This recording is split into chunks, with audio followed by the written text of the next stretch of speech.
अस्सलाम वालेकुम दोस्तों, तुसी वेखदे पे हो पाक पतनकाउस ते मैं तेरा दोस्त अहमद फराज।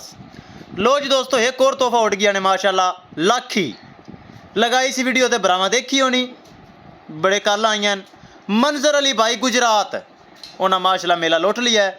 3,70,000 डिमांड ते प्यार मुहब्बत करा ते 3.5 लाख दे विच जा रही है। नाल मंजर अली भाई दा भाई आया, डाला अपना लैके आए, गुजरात जा रही।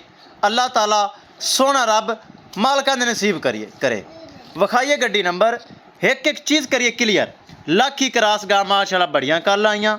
ए चेक करना है माशाल्लाह बहुत अच्छी। रात का टाइम है। ए शाहजोर अपना लैके आए। बरामा अगर रिक्वेस्ट है चैनल को सबसक्राइब कर लो, फेसबुक वाले बरावीर पेज में फॉलो कर लेना, बहुत शुक्रिया। बरामा वीरां वास्ते तोहफे कट कट के लिया डेली सेल होंगे ना, अलहमदुलिल्लाह डेली जो जानवर लगाने सेल होंगे। गड्डी नंबर LES 7691 शाहजोर करिए लोडिंग।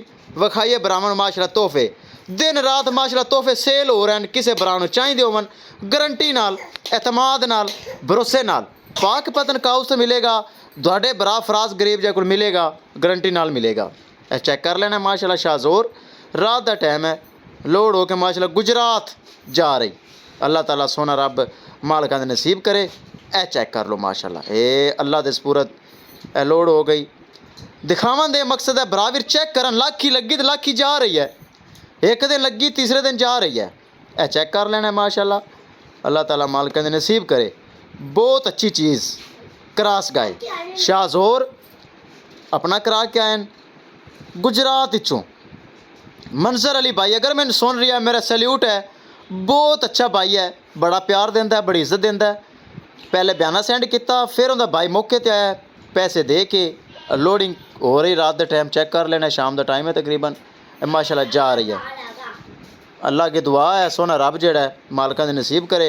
बड़े बरा सारा दिन ऑनलाइन अकाउंट चलवा देन। उन्होंने पता है फराज को टेंशन नहीं है, फराज को कोई 2 नंबरी नहीं है, धोखा फ्रॉड नहीं है। पाक पतनकाउस गारंटी वाला चैनल। लोकेशन अड्डा बुंगा हयात, तहसीलो ज़िला पाक पतन शरीफ।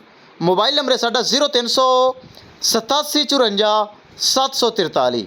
इंशाल्लाह दोस्तों मिलांगे एक नई वीडियो के नाल। चेक कर लो माशाल्लाह, मिलांगे एक नई वीडियो के नाल। अपने फराज दोस्त ਨੂੰ ਦਿਓ इजाज़त।